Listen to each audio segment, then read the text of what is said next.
լրագրողներ, Հույդ Հայաստանի երիտասարդական միությունը այսօր իրականացնում է բողոքի ակցիա ընդդեմ Ալիևի եւ Նիկոլ Փաշինյանի վերջին հակահարի հայտարարությունների։ Գործող իշխանությունների կողմից Հայաստանի հասարակությանը մատուցվող կեղծ խաղաղության համաձայնագիրը իրականում պարտադրված կապիտուլյացիայի հասարակ օրինակ է։ Մեր համար Ադրբեջանի նպատակները միշտ եղել են հստակ եւ ակներև։ Ոչ թե խաղաղություն, այլ Հայաստանի ենթարկեցում ադրբեջանական շահերին, ոչ թե փոխադարձ հարգանք, այլ զավթում, ոչ թե ագրեսիվ հռետորաբանությունից եւ ատելության տարածումից հրաժարում, այլ սեփական թեզերի առաջխաղացում գործող իշխանությունների օգնությամբ։ Նորություն չէ, Բաքուն ձգտում է ոչ թե հարցերի լուծման, այլ Հայաստանի ինքնիշխանության սահմանափակման։ Սյունիքի Միջանցքի պահանջը, տարածքային հավակնությունները եւ պատմական խեղաթյուրումները վկայում են այդ մասին։ Սևանա լճի սեփականացման քարոզչական գործընթացը, որը սկսել է Ադրբեջանի նախագահը եւ որին ջանք չխնայելով աջակցում են ադրբեջանական շահերի պաշտպանները Ռուբեն Ռուբինյանը, Նիկոլ Փաշինյանը, Ալեն Սիմոնյանը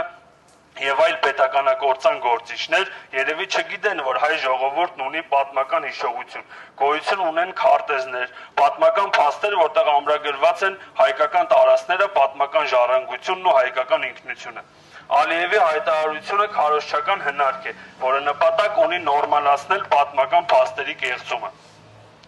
Եվ չենք զարմանա մի օր էլ, որ լսենք 874 թվականին Ադրբեջանի ժողովուրդն է կառուցել Սևանի թերակղզու երկու եկեղեցիները,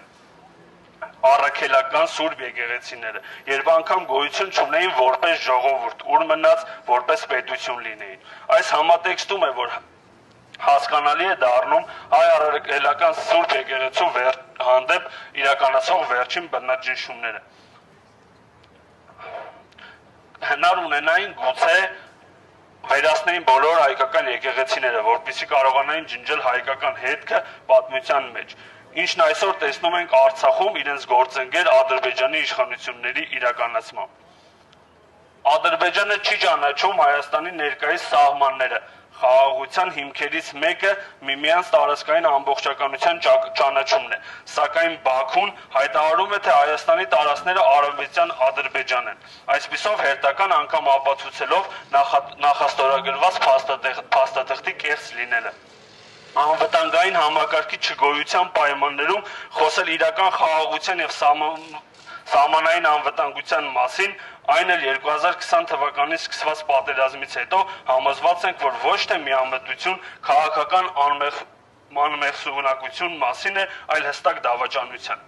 Երբ երկիրը չունի լիարժեք պաշտոնանկություն, բանակը կարիք ունի վերակազմակերպման, հարևան երկիրը ոչ միայն չի ընդունում կատարած հանցանքները, այլև շարունակում է սպառնալ միակողմանի զիջումները եւ մեր շահերի պաշտպանությունից հրաժարումը վերածվում է թշնամական շահերի սպասարկման, ոչ թե իրական խաղաղության։ Այսօր Հայաստանի Հանրապետության իշխանությունները պարծենում են սահմանների ապաշրջափակմամբ, սակայն դա պարզապես Ադրբեջանին միջանցք տրամադրելու փաթեթավորումն է։ Հպարտությամբ հայտարարում են, որ Հայաստանի համար նոր դռներ են բացում։ Այնիշ միակ դուռը, որ բացվել են, Թուրանի համար նախատեսված դուռն է։ Ադրբեջանի Նախիջևանի հետ անխոչնդոտ կապի դուռն է, դրա դիմաց չստանալով շոշափելի ոչինչ։ Հաստատված խաղաղության պայմաններում Բաքուն դատվում, խոշտանգում եւ պահում են տասնյակ գերիներ, եւ դեռ պահանջներ են դրվում այլ անձանց արտահանձնելու մասին։ Ինչ խոսք, նման խաղաղության մասին կերազեր յուրաքանչյուր հզոր պետություն։ ՔՊԱ-ական խաղաղության պայմաններում մայրաքաղաք Երևանի չափ մի ամբողջ Հայաստանի Հանրապետության սուվերեն տարածքում ապօրինի կերպով գտնվում է ադրբեջանական զորք։ Երազանքի խաղաղության պայմաններում Ադրբեջանի նախագահը շարունակում է Երևանն անվանել Էրիվան, Հայաստանն անվանել Արևմտյան Ադրբեջան։ ՔՊ-ի երազանքների խաղաղության պայմաններում Արցախի Հանրապետությունը գրավված է, հայաթափված, ավերված, եւ գուցե հենց նման խաղաղության են ձգտում նաեւ Հայաստանում։